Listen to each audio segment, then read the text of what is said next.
Welcome, everybody. This breakout session is titled Who Gets to Define Safety? Sample Youths Impacted by Violence Have a Say. Welcome. Thank you all for being here. If you have any questions for our presenters, please use the Q&A function on Zoom. They will direct you on when they're going to answer the questions. Also, if you have any technical difficulties, please email info@mndrc.org, or we're going to be leaving this information in the chat if you have any tech difficulties. And now I would like to turn it over to your presenters for today. Thank you for being here.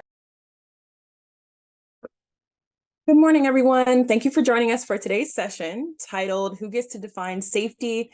St. Paul Youths Impacted by Violence Have a Say. My name is Dominique Saunier, and I am a Government Innovation Fellow at the Harvard Kennedy School Government Performance Lab. And for those who haven't heard of the GPL or the Government Performance Lab, we support jurisdictions in building just and effective service systems for their communities.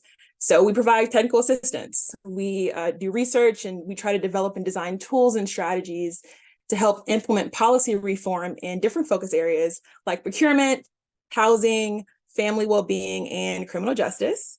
And our criminal justice team, who will be presenting on this call, centers our work on helping jurisdictions achieve sustainable transformation of public safety and investing resources in communities most impacted by violence. We do that in three distinct areas. Community-based safety, which is anchored in elevating the voices of the residents in policy, alternative emergency response initiatives, and we also work on bail and probation reform. If you are interested in learning more about our organization, please visit govlab.hks.harvard.edu, and maybe we can go ahead and ping you our website as well so you all can have a chance to review it. We are joined today by several of my colleagues at the GPL from the criminal justice team, including Andrew Bentley and Andrea Barnes, identified by their red backgrounds, and also representatives of World Youth Connect, Dunn Tu and Marco Sime, identified by their blue backgrounds, which is a youth-led organization that served as co-researchers for the project that we're going to share with you today. And you will have a chance to hear from each of us throughout the conversation, and we look forward to a very, very rich dialogue. So this conference theme of centering humanity over fear and this intention of prioritizing research and practice to understand and support safe communities directly relates to the principles of community-based public safety and the work that we do at the GPL. And so we are so privileged to have the opportunity to join this convening and to present to you all and connect and share out on this research project called the Community-Based Indicators Pilot, or CBI, as you may hear us refer to it during the course of this discussion. And so I wanted to go through our agenda and orient you into what we're going to discuss today. We only have an hour, so hopefully as time allows, we plan to delve into the following topics during today's presentation. So we're going to start with an overview of our research project called the Community-Based Indicators Pilot, as I mentioned. Get used to hearing that, CBI. And we want you to understand the genesis of the research, how we even got started, understand our core research questions, what we wanted to learn, tell you about our collaborators and the youth participants that we worked with. And then we also want to talk to you about our community-based participatory research methodology that we employed for this research project, and talk about participant engagement and how we identified and worked with youth. But the bulk of this conversation today will be about what we learned from talking to youth in St. Paul. And we're going to share with you some preliminary research findings and 5 themes that came up from these conversations that we had with youth. And we're going to conclude this hour today with an overview of our next steps in indicator development and a Q&A section. And hopefully you all will have some good questions for us as well. And so as questions arise during the presentation, please use the Q&A button. I believe it should be at the bottom of your screen to share any questions you have. And when we get to that Q&A portion, we will certainly do our best to answer those. All right, well, we're hoping that in this hour, we can cover all of these topics, but our goal is at the end of this 1-hour presentation, you'll have a better understanding of what youth in St. Paul think about safety, their perspectives, in hopes that it can inspire you in some of your own community-centered work. And I would like to note before we get started that our presentation will touch on stories and experiences that youth participants have shared with us related to violence, drug use, and/or mental health. And so we encourage you to take space for yourself as needed as we proceed throughout the presentation. Okay, let's get started. Next slide, please. On the community-based safety team at the GPL, or Government Performance Lab, our work is intrinsically linked to encouraging governments to hear the voices of those in community most often marginalized and giving them a seat at the table to help make change possible in their own communities. And so when we launched this community-based indicators project with the Office of Neighborhood Safety in St. Paul, we collectively sought to answer a question, which is, how can residents be involved in defining public safety locally? And so we wanted to develop and test safety indicators that were rooted in community voice. This was a big undertaking, but we felt that it was important. Why? Well, we felt that traditional metrics like crime statistics doesn't really provide a full perspective of what safety is, what it means to the community. And so we thought that if we could identify alternative indicators that could measure sentiment or the reality of safety for those who lived in the St. Paul community, then the Office of Neighborhood Safety could use those indicators to evaluate if their programs across their safety ecosystem are effective in addressing the concerns of their residents. Essentially, are their programs and policies working to do what they're supposed to do? And so before I go further into talking about the project, one question you all may have is, why is our research, centered in St. Paul? Well, for about 4 years now, the Government Performance Lab has been working with St. Paul to advance their community-first public safety framework. We first helped to develop a commission of over 40 community members to discuss and strategize about local public safety challenges and solutions.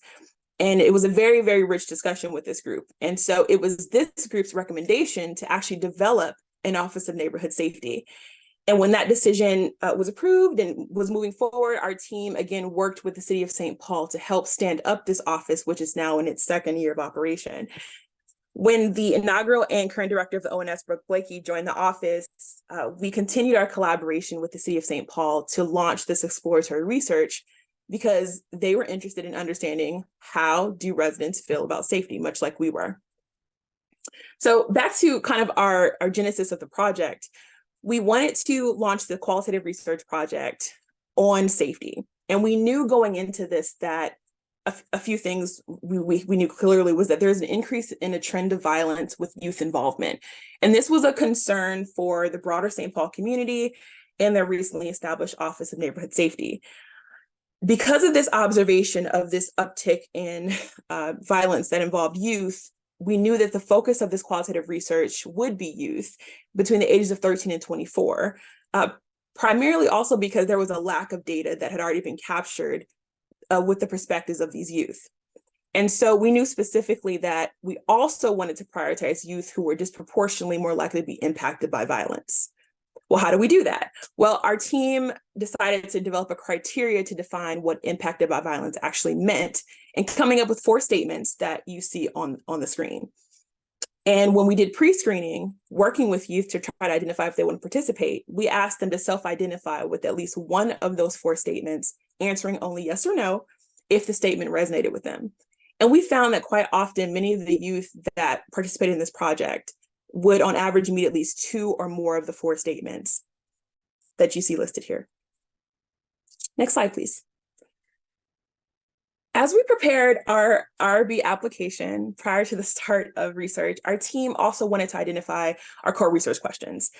And so what did we want to learn? Primarily, we wanted to know about safety in St. Paul. What does it look like? What does it feel like? What does it sound like to youth in the community? We also wanted to know what makes youth feel safe or unsafe in their communities.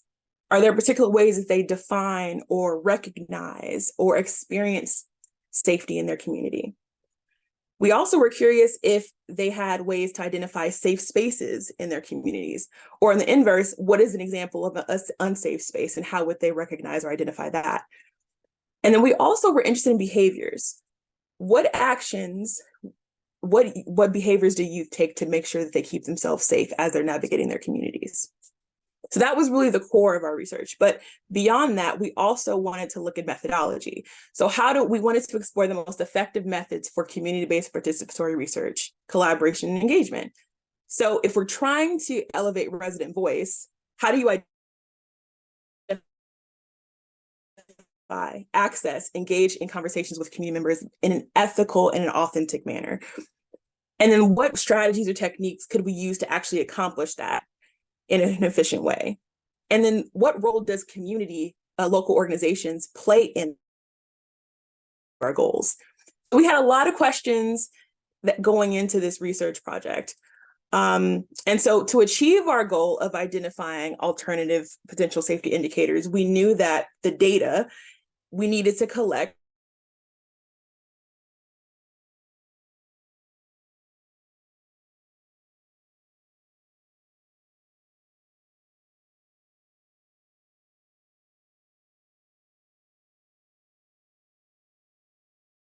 So I think we might be having a hard time hearing that we knew Dominique. that. Is that the case for you too, Andrea? Yeah, okay.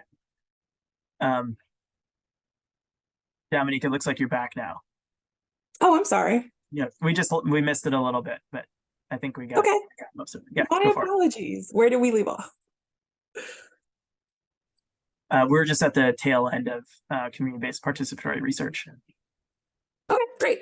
So I'm sorry about that, y'all, but I will pick back up where I left off. We wanted to work with a community-based organization to help capture the data, the rich stories from the youth. And so we knew that we wanted to identify a community-based collaborator outside of government to help us do that. And so because we thought that this research was all about youth voice, then it made logical sense to us that if we were going to identify a collaborator in the community, it should be one that has youth-centered programming and is really focused on working with youth in their general scope of work. And so with the help of the ONS, we identified and partnered with a local youth-centered organization and youth-led organization, World Youth Connect, to serve as co-researchers. And so I would actually like to pass to Marco Sime at this time, representing World Youth Connect, and give him a chance to share more about our collaboration on this project and how we work together to engage youth in St. Paul. Marcos? Thank you, Dominique. World Youth Connect is a youth-led nonprofit organization that was founded in 2021, also based in St. Paul. Our mission is to connect diverse youth and empower them as leaders to help transform St. Paul. We like to do that through different civic engagement opportunities, as well as community service projects and different job placement opportunities for the youth. What is unique about our organization is that we are 100% youth-led. So that means everything from the organization structure to the actual program we implement is 100% youth-led. We also have a leadership team that represents the diversity in St. Paul, whether that be by age, gender, and ethnicity. World Youth Connect believes that youth voices matter, and when we were approached to collaborate on this project, we thought that this would be a great chance for us to show our strengths. We were excited because it aligned with our mission, vision, and goals as well. World Youth Connect has also built very strong partnerships with local schools, recreation centers, and also local nonprofits, which helped with the recruiting youth in this project.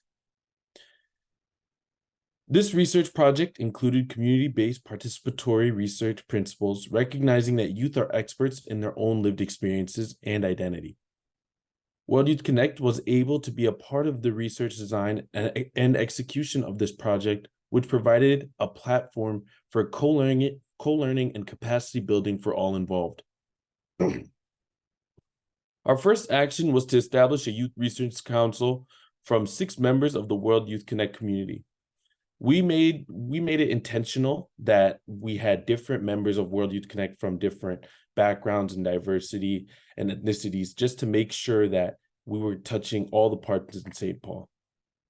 As co-researchers, we trained with Harvard GPL to co-design research questions, co-facilitate interviews and focus groups. We worked on field note-taking and debriefs as well. And lastly, we did communication, outreach, and planning. The council was also responsible for recruitment of youth participants. A common challenge with qualitative research projects is having participants just show up and engage in the program. Fortunately, The council developed a solid recruitment strategy that was successful in reaching diverse youth in St. Paul. We also managed compensation, ensuring youth received a stipend for participating in the process in a timely manner. Another responsibility of the council was creating a wellness strategy. Anyone talking about safety and recalling experiences with violence can potentially be triggered, and we wanted to make sure we created a safe space for these youth. The council took the liberty to create a resource flyer with local resources for mental health support, basic needs, and youth-centered safe spaces. We also worked with the therapists who offered to provide complimentary sessions for participants after their interview or focus group. I'd say overall, the council members logged over 250 hours during this project and were paid for their time. As a council member myself, I really enjoyed this whole entire process and all these different insights we gained as an organization, as well as myself. It's nice to see that people in our community, especially youth, are looking for active solutions to the problems that we hear about on our daily lives. I'll now transition to my World Youth Connect colleague, Dunn Tu, to share about the youth demographic.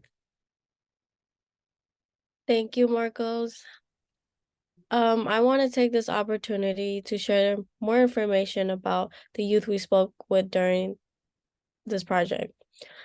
So during this research project, we spoke to 51 youth. We completed 39 interviews and hosted 2 focus groups with 12 participants. As you can see here, age and gender, our target age range was 13 to 24 years old. 21 youth were under 18, 30 youth were between ages 18 to 24 years old. So approximately 60% of the youth were 18 and up. Most of the youth identify as male, 55% of population, and we did ask you to share their pronouns for accuracy. Ethnicity, the ethnicities most represented in our research included African American and or from African descent, Asian, primarily Korean youth. Others include a combination of ethnicity that has less than 10% representation. For neighborhoods, we did not target youth in specific neighborhoods in St. Paul, but top areas represented include the East Side, Frogtown, Rondo, University, Midway, and downtown. Some of the youth we spoke shared they were unhoused, and we felt it was important to capture their story as well. As a council member, this research process took commitment and dedication. We wanted to capture the important details, so we had to make sure our notes and data were right. It also requires patient working with youth to explain the pilot and get consent forms signed. But we learned so much, and I'm so proud to be a part of this project. I will now turn it over to Dominique to discuss the key themes the 51 youth share with us during this interview. Thank you. Thank you, Dunn. Thank you, Marcos. I will say it was really a pleasure working with this Youth Research Council from World Youth Connect. We've been working together for a long time, almost a year, and our team learned so much from them, and their involvement really helped this research become a lot stronger. So now we're going to discuss some preliminary findings from our qualitative of research in these conversations with the 51 youth that we spoke with. And please note that our research is still in progress. Our team is still conducting coding and analysis. However, we wanted to preview a few themes with you today. And while they're preliminary, we are confident in what we've learned thus far as researchers. Next slide, please. So youth in St. Paul shared similar sentiments about 5 themes that we're going to discuss with you today. They shared that they have a need to feel on guard when they're navigating in their communities. They talked about how violence is normal. It's becoming normal to them. How they viewed the train as unsafe, and by the train, we're speaking about the Metro Green Line specifically. They shared different perspectives about police, and they talked about social media and its impact on safety. And a particularly important revelation is that of these 5 themes that you all see, They resonated across youth, irrespective of age and ethnicity and gender and neighborhood representation. We learned so much about the thoughts and emotions and worries that the youth in St. Paul are experiencing. And so today, our research team is going to bring you along on the journey with us and share 5 of these themes in more detail, starting with being on guard. Next slide, please. So recently, we interviewed a 23-year-old young man in St. Paul and asked him to describe his experience navigating his community. He shared many thoughts, many experiences with us in that conversation, but in particular, he shared that he feels it's necessary to be on guard. So I wanted to share his voice with you today about how important being on guard is to his sense of personal safety. He said, "It's my nature.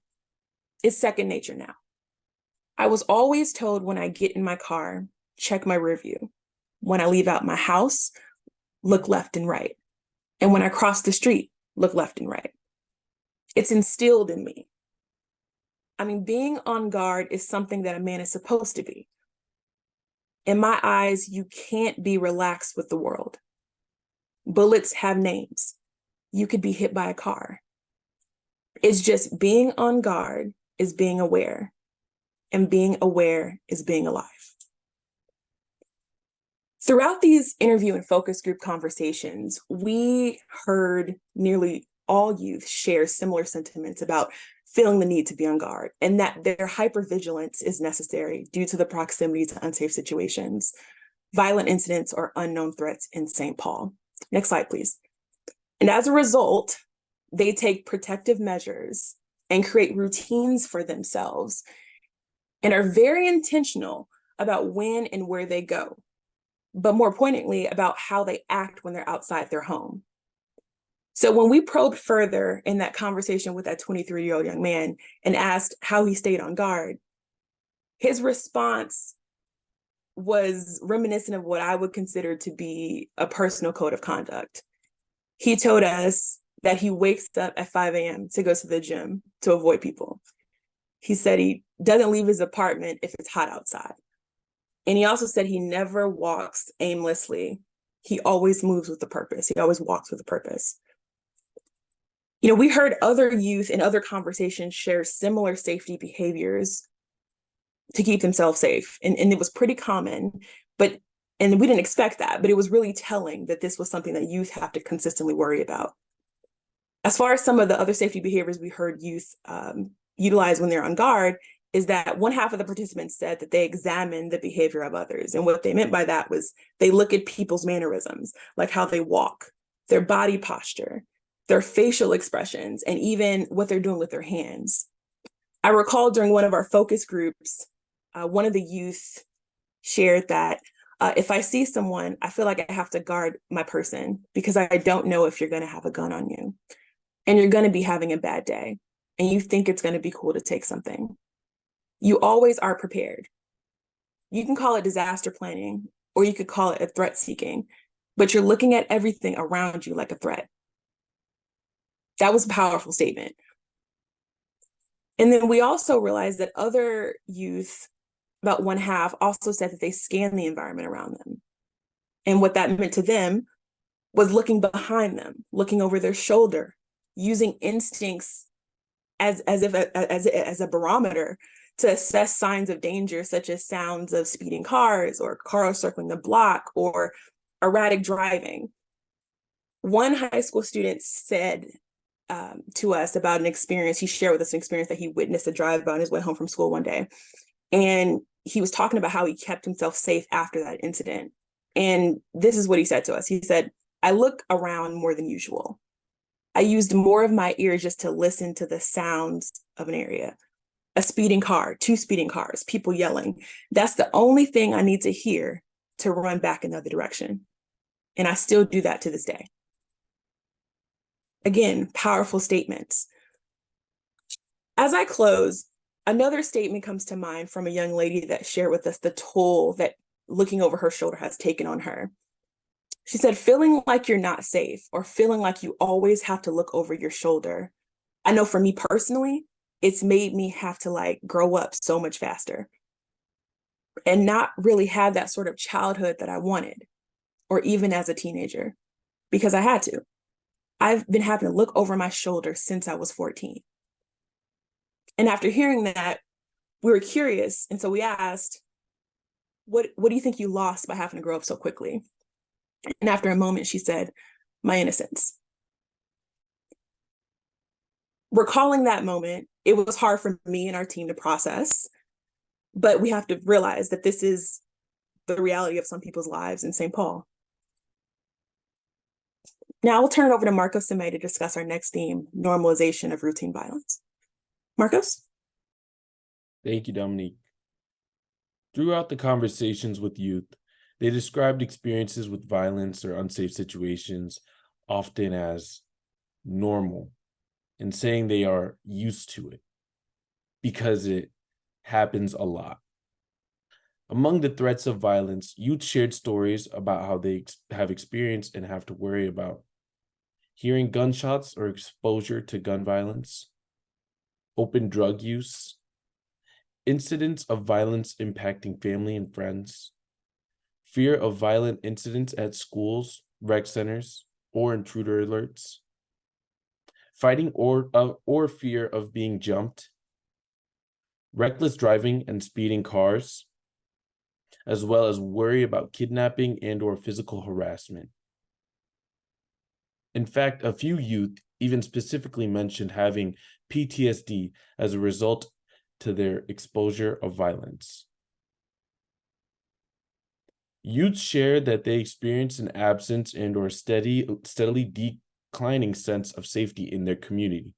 And because of the frequency and unknown threat of when an incident might occur, this causes youth to have a fear of going outside and completing routine activities, especially at night.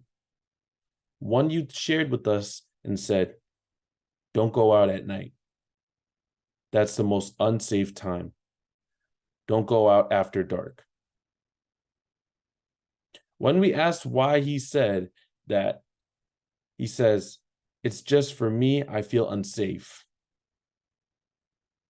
Back before I didn't drive, I would go out on my bike and I would feel so unsafe for some reason."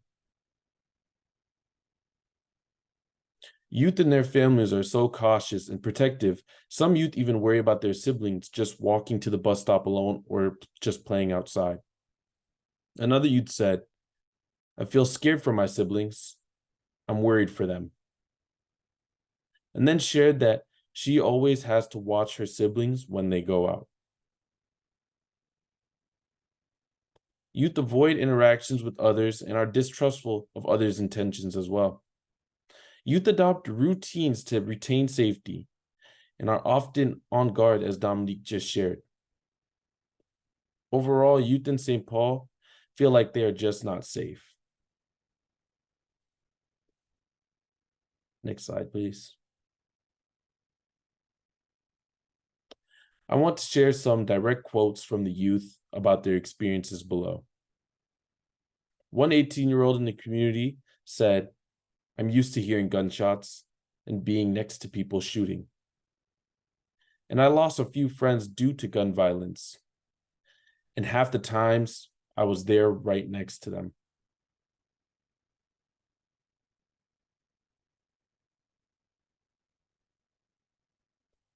Another 20-year-old from the community shared, "It's very, very normal for where I live too. In the middle of the night, you hear a bunch of gunshots go off. But once again, you do not think much of it because we are kind of desensitized to these kinds of things because we hear it so much."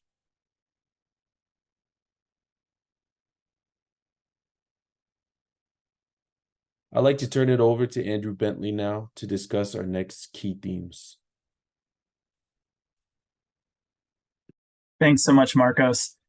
So all of these themes came up organically when we asked youth participants to just tell us about their neighborhood. Or another question we asked is, can you describe a recent event where maybe you felt unsafe?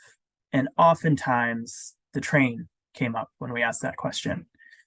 Our third theme is the train, specifically the Metro Green Line.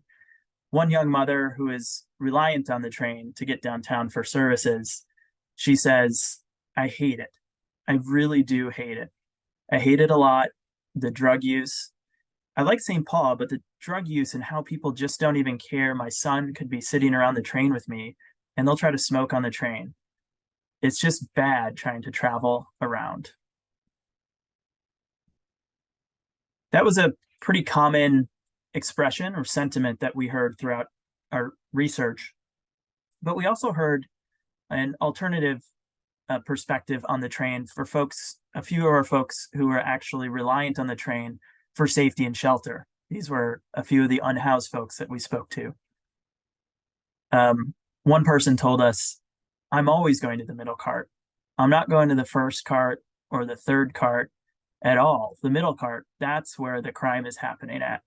The middle cart is fucked up. That's where all the homeless people is at.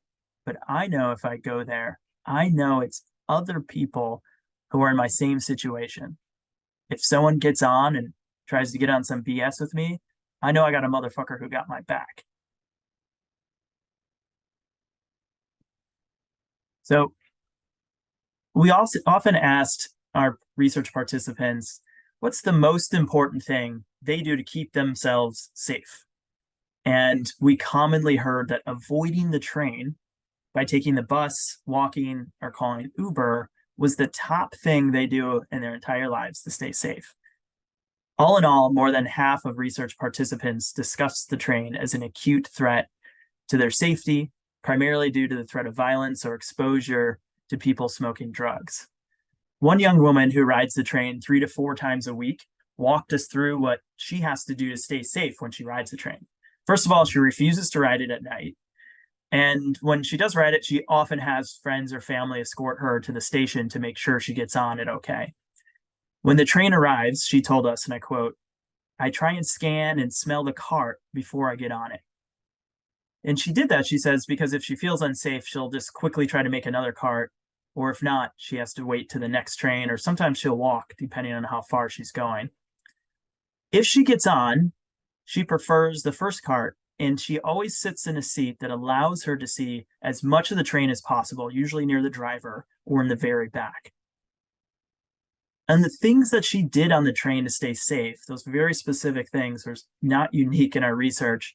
But what was unique was the fact that she told us after all of this that she really enjoys the train. And I quote, if I was feeling the safe vibes, I would ride it quite often. I actually like the train. It's calm and peaceful. I like watching things going by. But when we asked her about not being able to sit where she wants because of smoke or the potential for violence, she says, I kind of feel trapped. I really don't feel like a person because I can't make the decision for myself the way I want. It sickens me. It makes me want to scream F you to the world because of the way we're living.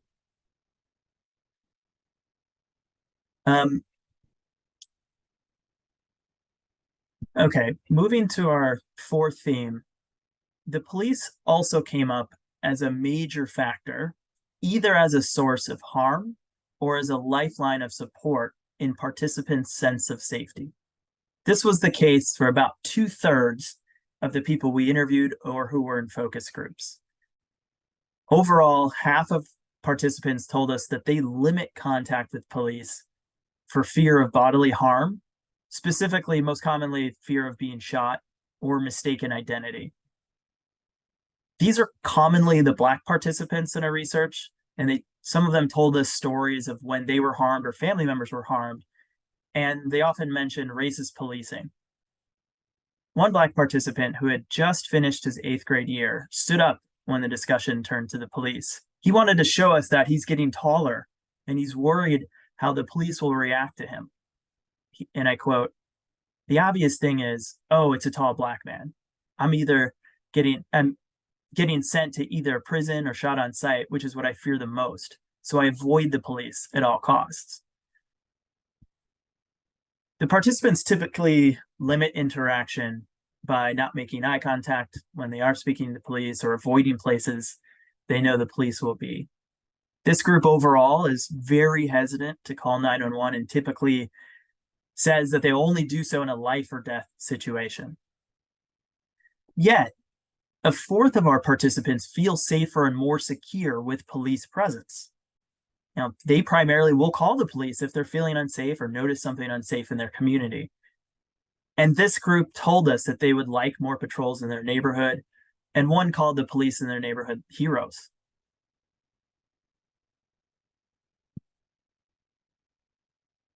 And to hear the voices of our participants on this issue, I have a couple of quotes here.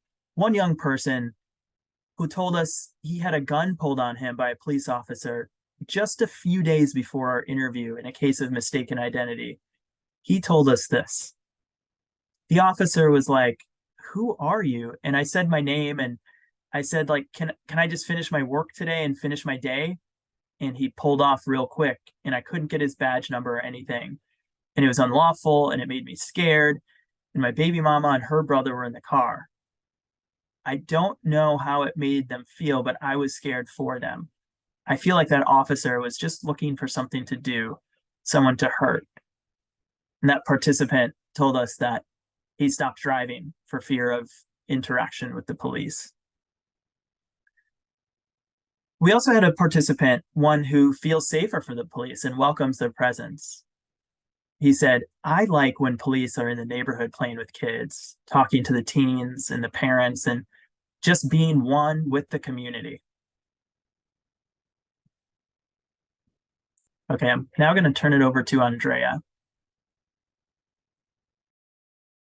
In preparation for our research, we spent a lot of time speaking with our Office of Neighborhood Safety to understand the existing patterns of violence that we were walking into. And one point that we kept hearing over and over was that safety incidents in person, namely neighborhoods, schools, rec centers, were often originating from interpersonal conflicts online. So youth would get in an argument, maybe share some words, their locations where they were, and then later on, there would be a conflict that could directly be tied to their original interactions on social media. And this became one of our primary hypotheses to explore for further confirmation. So we wanted to explore this further, and we spent some time asking the youth that we spoke with about their experiencing using different social media sites. So these included Facebook, Twitter, TikTok, YouTube. And we learned a lot of things. One, on the positive side, social media really helped them stay in touch with one another, family members, friends, especially folks who lived outside of St. Paul. They also used social media for entertainment. So they enjoyed scrolling, looking at videos, getting inspiration for all of the content they were seeing. But when it came to safety, the conversation was quite different. And while some youth named the dynamic that we anticipated about violent incidents starting online and then later translating into schools and neighborhoods, when we asked openly about safety online, they actually took us in a very different direction. And so here's a little bit of what we learned. A quarter of the youth we spoke to stated that regular encounters with disturbing content online negatively impacts their mental health. And this content included everything from homicides that they were seeing, whether it be people they knew or strangers, experiencing bullying, being called names, receiving negative, unwanted behavior from peers and also strangers. And one youth in particular even said that they experienced racism online. And as a result, half of our youth saw safety on social media as a key component of their physical and psychological safety. And in fact, they were regularly taking on similar protective measures as they would in their physical environment, as we saw in some of the previous themes. Here's some of the actions we saw that they were doing to help keep themselves safe. So first, youth were approaching online engagement very selectively. They named being particular about who they added as friends or who could see their content, only adding family members, friends, or those that they knew quite intimately. They would say things like, and I quote, "If I don't 100% know you, I don't add you." Or, quote, "I feel like people will be watching on some weird agendas." Similarly, they avoid posting any self-identifying information, so their names, where they live, where they work, or just where they're out socializing, out of fear that someone might purposefully target them. One youth in particular even said, That's why I don't even post. Literally, there are people who post about their business and they post threats. And when I see that type of stuff, it's time for me to get off. I got too much going on. Now, outside of content and social connections, youth also changed the way and the frequency of interaction on social media sites because of this content. So in particular, they avoid specific content and specific features. One youth we spoke to noted how comments on social media following the murder of George Floyd became extremely disturbing for her. She noted, quote, "The comment section was terrible. People saying racist stuff and anti-Muslim stuff, which doesn't make any sense. It's a part of the internet, but it did surprise me, and I stopped using the chat feature and started avoiding political topics." Further, when reaching a point of intense negativity, whether it be on their mental health, their stability, productivity, or even motivation, youth would often pause and or stop social media use temporarily.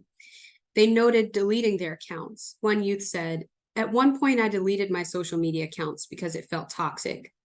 However, we want to note they never fully stopped using social media and often found themselves returning eventually after they felt it was safe. And just to highlight one other example of the weight of these issues, I wanted to share one more narrative with you all on this next slide here. One of our youth shared a story with us of the deep impact and effects that social media has had on their well-being. He had encountered someone's passing on social media and said in reaction to us, "Why would you even post this? She's got family. Why would you feel the need to post this knowing she got people she loved?" That was stuck in my head permanently. You feel me? They don't think about the damage they're doing. They don't have morals. It makes you not want to be here. And I think this message just drives home the bleed over of safety issues from the physical to the online environment and the prevalence of online safety for this age group of youth who are often engaging online. And while exploring the topic of social media or online platforms, we learned just how important it is to include the online environment in conversations of public safety, and how integral psychological safety in particular is to greater discussions of physical safety. So now that we've previewed some of our early themes, I want to share some of our initial ideas around next steps and what we're doing to act on these findings. As we shared prior, our goal of having these discussions with youth ultimately is to turn what matters to them in relation to public safety into actionable next steps for our Office of Neighborhood Safety. And the critical linkage between the two lies in a strong set of indicators, we believe, that can show us and track if there are changes in safety and quality of life over time. But most importantly, these indicators are to be rooted in what youth care about and what safety looks and feels like to them. Based on our conversations and analysis so far, we've developed an early list of indicators related to experiences both on the train and in community more broadly. We're still exploring a more comprehensive list, and as these are not yet final, we're working to confirm best fit. But we wanted each of these indicators to be: one, actionable. Can our ONS or another entity actually track these? Two, financially viable. Three, responsive to youth needs. And four, innovative, amongst other criteria. And here are just a few of the indicators we've pulled from our train theme. The first being around youth ridership, particularly at night. So as Andrew shared, we heard that youth are often switching to buses, Uber, utilizing personal vehicles to get where they need to go out of fear of safety on the train. This often puts them in a situation of being inconvenienced and even causes further financial burdening. So understanding the patterns and changes in train ridership and whether or not that increases amongst youth might provide an idea that youth are ultimately feeling safer to take the train. Secondly, this action of moving from cart to cart. As we heard, youth are often assessing their safety per cart, noticing which crowds are present, who they want to align themselves with and sit near, and additional activity that's happening on the train, like drug use. We heard from one youth in particular, quote, "If I was to take the train 10 times, I'm moving about 5 times. It's pretty common. They even do it, drugs, throughout the day." And relatedly, because youth have named that they are on guard on the train, their major protective measure also extends to seat selection. often sitting near the conductor, in handicapped seats, or anywhere they could be visible by others and shielded from potential fear or danger. And as for how we would incorporate these, our curiosity lies in, what if we could track that youth feel comfortable staying on the cart in the seat that they first selected and they no longer feel the need to move? So now for a few of our indicators on the community and neighborhood side. All of these speak to youth freely navigating their neighborhoods without fear or concern. The first being walking without worry. So we noted that youth often feel the need to call others to check in, to make sure they're safe going on a trip, being on guard about who's walking by, or limiting their ability to go to commonplace locations, like the ability to go to the grocery store or a friend's house.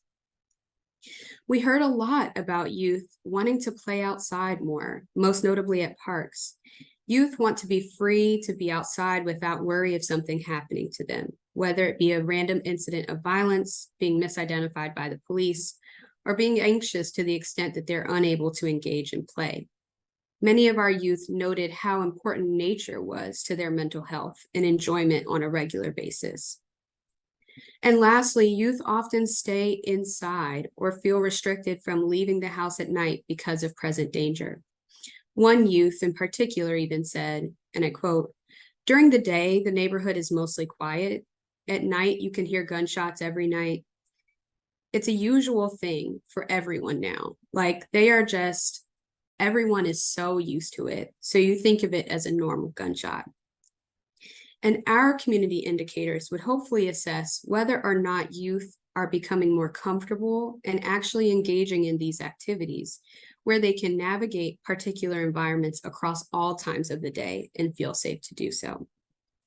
So we plan to continue tightening some of these indicators and exploring related indicators from other fields as well to update our current next steps. So we hope you'll stay tuned for updates as we keep going and growing from the point that we're at currently. But for now, I'll turn it over to Dominique to open us up for some questions. Thank you, Andrea and Andrew, for sharing out on those themes. So yeah, we're at the Q&A portion of the section. I mentioned earlier in the presentation that if you had questions, to please use the Q&A button on your screens to type a question. I see that there is one question there already from Jesse Austin. When did these conversations with youth take place? Would either Marcus or Dunn, you want to answer that question? Or I can take it. Marcus, you got it? Yeah. So the recruitment of this project took place around mid-July. That's when we started. And then the actual interviews and focus groups started from about August to close to the end of October. So yeah, that's when we had our interviews, our bulk of our interviews and focus groups. And again, a lot of that work to get recruitment and youth involvement was attributed to World Youth Connect's work. I know Dunn did a lot of work in particular with recruiting, doing a lot of calling and confirming. So it took a lot of time for us to do that. And we broke the research up into 2 phases. So we did one round of research and then took a break, then did another round of research. So that's why the time frame spanned from August to October. And we did a combination of virtual and in person throughout that time frame as well. Okay, great. Thank you for that question. We also have another question from Gretchen. Are there plans to share these findings with policymakers? Andrew, you want to take that one? Yeah, thanks for the question. Absolutely. And one of the things Dominique mentioned at the beginning is that we have a really deep connection with the mayor's office in St. Paul, as well as the Office of Neighborhood Safety, and we help stand that office up over the last few years. So our goal, after we finish the second phase of our analysis, is to present the indicators to the Office of Neighborhood Safety and even potential policy areas that we can test for those indicators and work with them on implementation. There's a lot going into that, right? This is the research phase of what we do, and implementation is very different. So we would want to do more research about indicators in general in the training community, as well as look at the landscape within St. Paul and the Twin Cities area for what has already happened historically with the lens of race analysis around the train and transportation. And also, I know a lot of folks, probably some folks on this webinar, are working to try to make the train and some of the neighborhoods we're working in safer. So making sure that we're being additive and collaborative. So a lot will go into that implementation planning, and then we will work likely with the Office of Neighborhood Safety. That's our goal. We will also be sharing, hopefully widely. So we will, when our report is ready for release, we will work with the World Youth Connect team to co-present in a similar fashion to this, except it'll be our final findings, and likely across St. Paul as well as potentially the region. And our report will be public. So that's our plan right now. We actually have a link if folks want to sign up to receive the report when we launch later this winter, and we'll figure out a way to chat that out to everybody. That was a great question. We do have another question. Do you have ideas for action steps that could positively impact these indicators at this stage? Either Andrea or Andrew, you all want to take that one?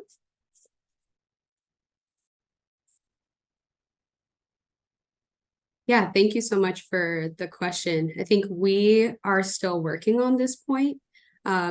We have tried to look into what other fields are doing, in particular, taking a lot of inspiration from the field of public health, and noting sort of what indicators are already being tracked that influence quality of life, and how do those current indicators mesh with what we are hearing from youth. So that will be a part of our next step as we shore up final analysis and think about recommendations ultimately for our Office of Neighborhood Safety. But if there's anything you'd like to add, Andrew, please feel free. Okay. That was a great question. We also have a question that popped up about recommendations for actions the community could take to turn the situation around and make things more safe. So I'll start with that, and I'm going to pass it on to the group to add their input. One of the things that we attempted to do in our conversations with youth is at the end of every interview, we tried to end on a positive note by asking them a variation of a question. If you were elected mayor of your neighborhood and had unlimited resources, what would you do to make the community safer? And so we slightly changed that question around, but ultimately it was, if they had a position of power, how would they modify things that are happening in their community, whether it's a program or introducing a new policy. And we heard a lot of creative ideas. And I think this was a really empowering way to end the interview, because it allowed youth to have the opportunity to kind of reimagine what a safer St. Paul could look like for them. And we heard a lot of different ideas. Some maybe said things like, okay, investing in more resources to make, rec centers more safe, or make rec centers open longer. Other youth named specific programs they would invest in. Some things you've said about addressing other challenges that the community is facing related to housing or access to resources.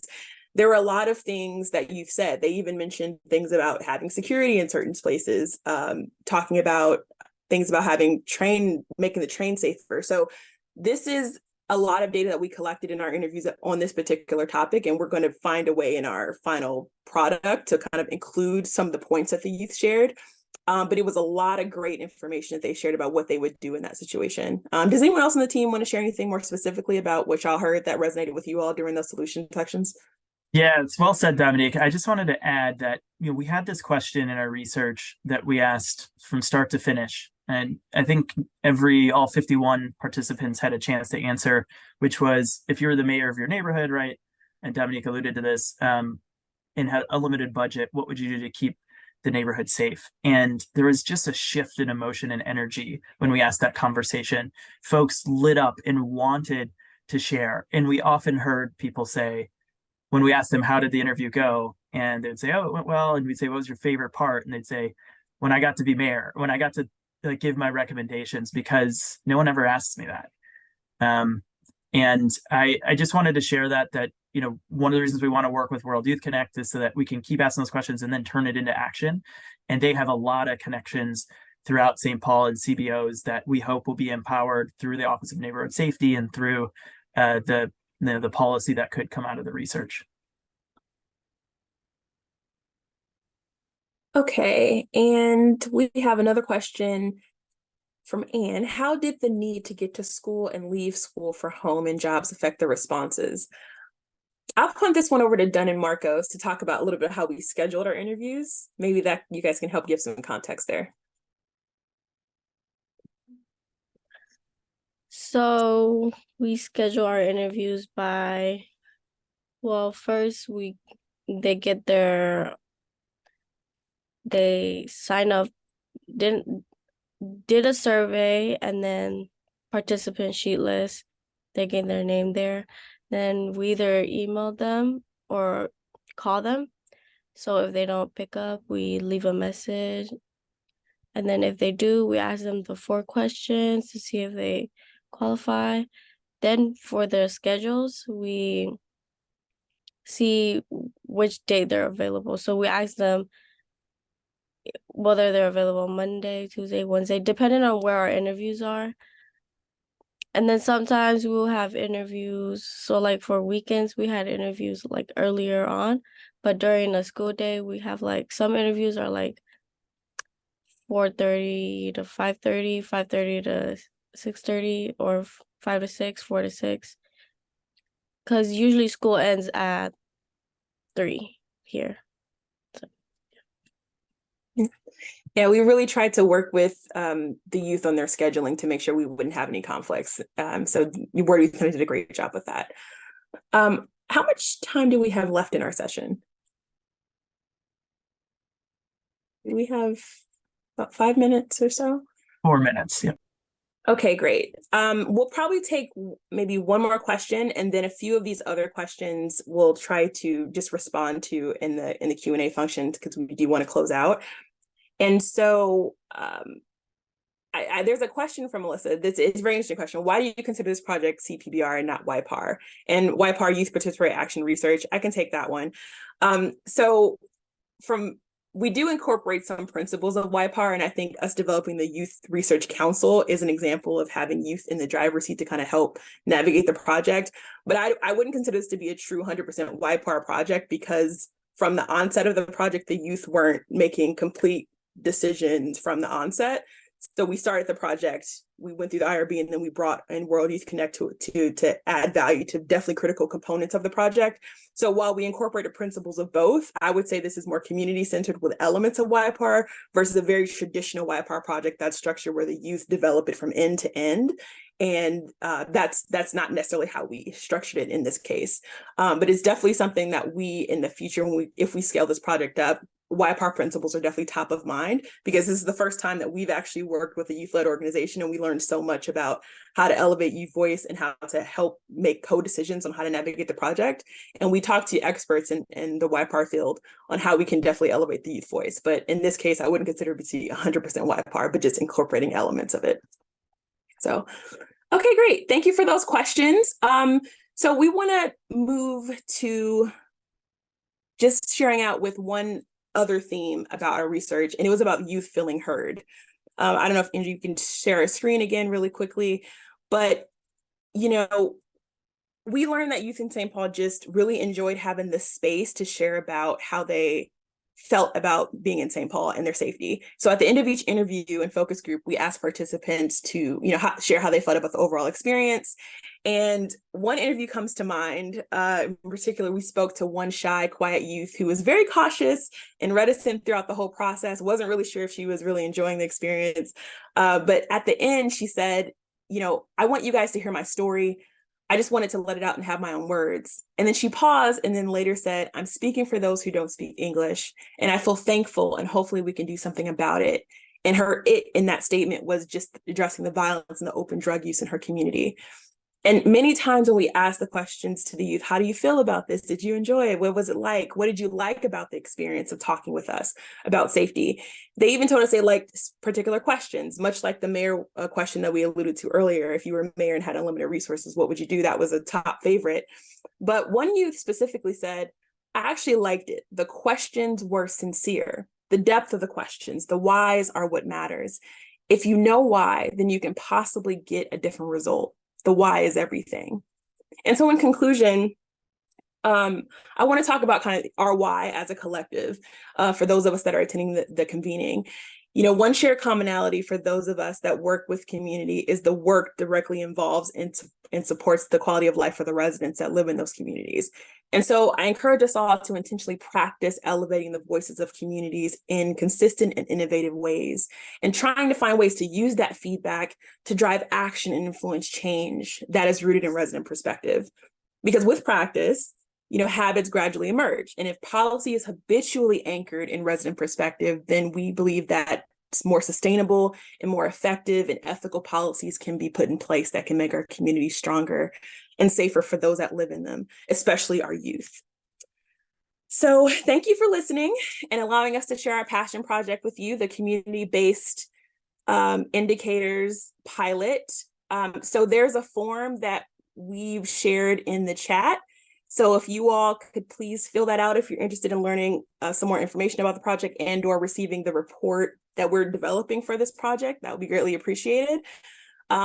We have a slide here with all of our research team's contact details. So if you would like to reach out to us individually and ask questions, please do so. I would like to note that a few of our research team members are actually in the St. Paul and Minneapolis area. Andrew Bentley, Marco Sime, and Dunn too, in case you want to reach out to them and talk to them in person. Andrea and I are on the East Coast in the DMV area, but we're accessible by email. But we're so grateful to be here, and we appreciate you all listening to us, and enjoy the rest of the conference. And I will turn it back over to Paulina to close us out.